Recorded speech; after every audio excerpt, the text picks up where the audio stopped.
Mr. Tickle by Roger Hargreaves. It was a warm sunny morning, and at a small house at the other side of the wood, Mr. Tickle was asleep.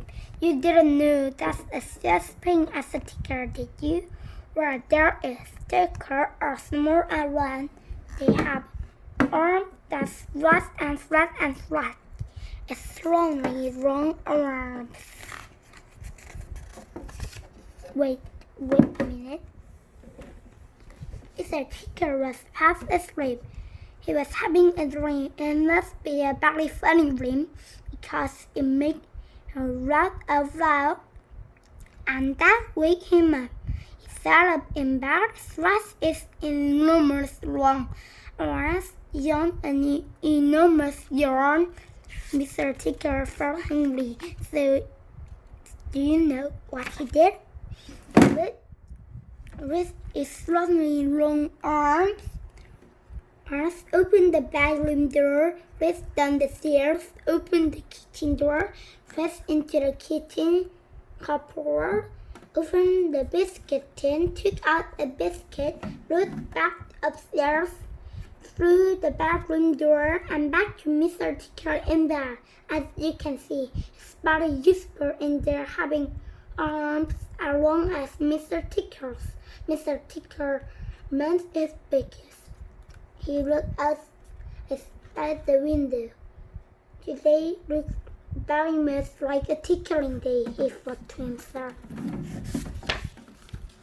So later that morning, after Mr. Tickle had made his bed, cooked his breakfast, he sat through the wood.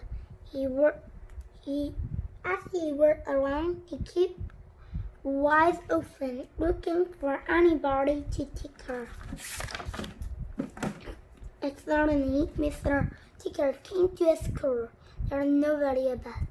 So raised up his slowly long arms to hide in the red.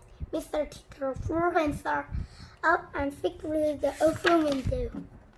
Inside, could see a classroom. There are children sitting at their desks, and the teacher writing on a blackboard.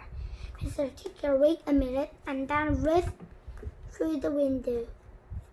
Following Mr. Tickle, throwing long arms right to the teacher and first then Tickle. The teacher jumped in the air and turned around to see very quickly who was there, but nobody was there. Mr. Tickle grinned a miserable grin. He waited another minute and tickled the teacher again. This time he kept on tickling until soon the teacher laughed out loud and sang "Stop it," over and over again. All the children laughed to such a funny sight. There was the total pandemonium. Suddenly, Mr. Tickle thought he had enough fun, so he gave the tickler one more tickle for luck and very quietly broke back his arm. With a cord he couldn't.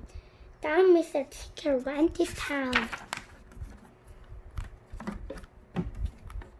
And what a day Mr. Tickle had.